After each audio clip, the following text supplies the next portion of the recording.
Hey everyone, it's James here from the Falcons Corner blog, and I'm here to give you your Atlanta Falcons fantasy advice for the Fantasy Football Network.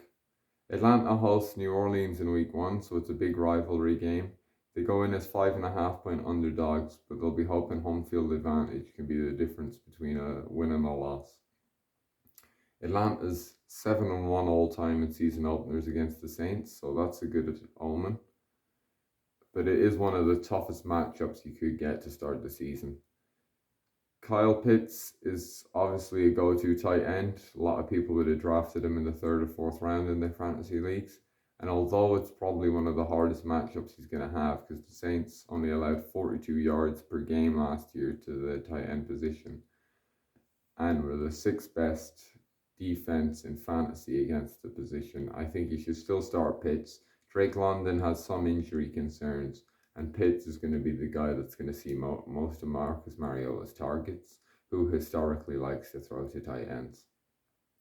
As for Mariota, I think I'd avoid him this week. The Saints is a good defense. Their pass rush is going to cause Atlanta a lot of problems. So I think I'd avoid starting Mariota in this week. And then for as far as Cordero Patterson, I think if he's going to do any damage, it'll be through the air, not on the ground. He did struggle against the Saints on the ground last year. He had a monster game on the road against New Orleans as a receiver, and I could see that happening again because the Saints' pass rush is going to cause Atlanta's offensive line problems, and I can see Mariota trying to get the ball out of his hands quickly using Patterson as a receiving option. Also, the threat of Mariota running could open up holes for Patterson as a runner in the read option game. So if you have Patterson in it, maybe a 12-team league, I'd consider starting him as a flex because he has that history of playing well against the Saints as a receiver. Drake London's injury could also mean Patterson might see more snaps out wide or moved around a bit. London is status is still up in the air. It's uncertain will he start or not. I think he probably will start, but his reps might be limited because of his injury. And also, if London does start, he's likely going up against the Saints' number one corner, Marcus Lattimore.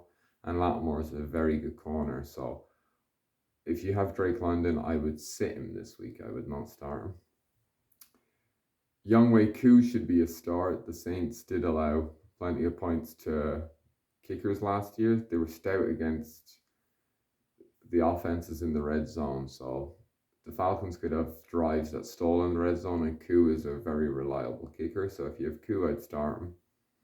The Falcons defense, I'd sit. Despite Jameis Winston historically being a turnover machine, he has had a good record against the Falcons in his career. He usually does actually play well against us, so I think I'd sit the defense until you see more until we know more about them, because they do have a lot of unknown guys on that defense. Our secondary is good, but I wouldn't be in any rush to start us this week.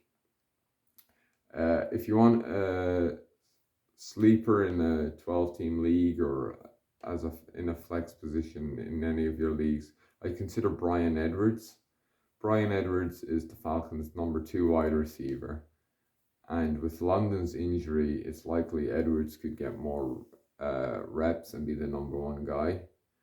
Also, if he's not going up against Marcus Lattimore, he could be going up against Bradley Roby or whomever the Saints play in place of the injured Paulson Adebo.